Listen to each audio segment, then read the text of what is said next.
Tonight on Daily Planet, it's the biggest movie star you never see. X-Men, Tomorrowland, Game of Thrones. This giant has been in them all. And if that doesn't get you ready for the Oscars, this certainly will. Ancient Metals, one very modern man. We found you, Daddy! With a bit of help from this brand new search and rescue squad. Maynard the Rat thinks he sniffed out a good show. We think you'll agree. 1, 2, 3.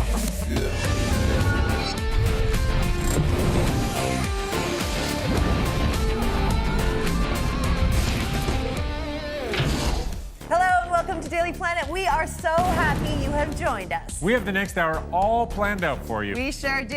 We're going to keep you safe as the sky falls. And then we're going to use those icicles to wield our power over the Melon Empire. And we're even going to find out why this is such a huge year for virtual reality. But first, we're starting out today by getting you ready for Oscar weekend. This bit of tech has credits any A-list actor would kill for, and you never knew it existed. What's green, stands up to 18 meters tall, and is something you'll probably never see? My name is Mike Branham. I'm from Inflatables. This is our AirWall, the inflatable green screen. You'll never see it because it never makes it to the screen. From Hollywood blockbusters to video games, using green or blue screen technology and chroma key compositing, subjects can be superimposed onto a virtual background and transported to any landscape imaginable. The shows we've provided AirWalls for are Pirates of the Caribbean, X-Men, Tomorrowland, Game of Thrones, Avengers, Godzilla, just goes on and on. In this case, that background just happens to be on a supersized scale.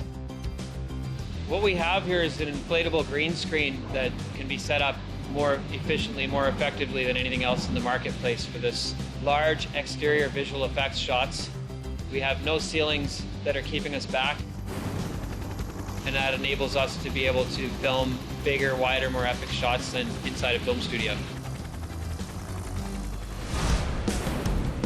Today, Mike Barnum and his team are setting up the AirWall at a film expo to show industry insiders what this rig can do.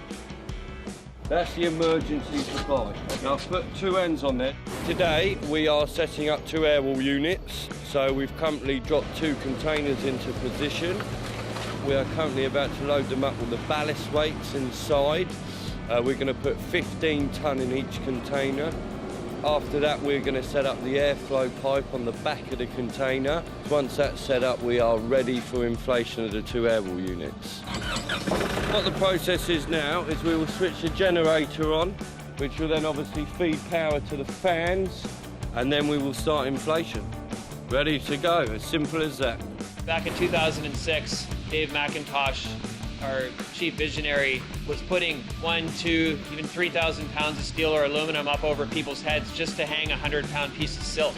And he thought there must be a better way. Right, now this is where it really gets exciting now. What we've done over the last 2 days is we've built our inflatable green screen on site in this parking lot with just a few of us. We've put together an 11-meter high, 33-meter wide green screen.